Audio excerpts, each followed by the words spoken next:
Agri sa Kitapawan. For the first time, pila ko balik sa Kitapawan. Karon pa ko katistigin ani. Tagpila na imong marang bay? Kaning marang nako tag 20 ni diri. 20. Oh, ni ka barato diri.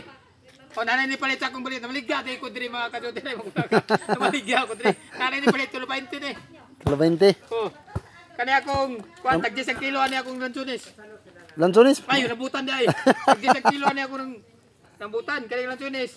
O Japon tag 10. Duha lang ka buk bilin. Mga nabilin na. Mga kadyoter, wa katubo.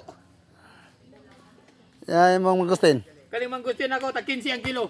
15 kilo. Oh, kung ikaw mo sa kani tag 5 lang punuan. Ang isa. Ito sa punuan. Oh, mga taga-Butuan alin na mo dire. Oh, mangustin. Wa na. Sige, sige. Hotdon ko na. Hotdon ko na. Buto niya kwa, bracket. Gipalit sa taga-Butuan. Sige, sige, sige. Salamat. Sod sa ako. Oy.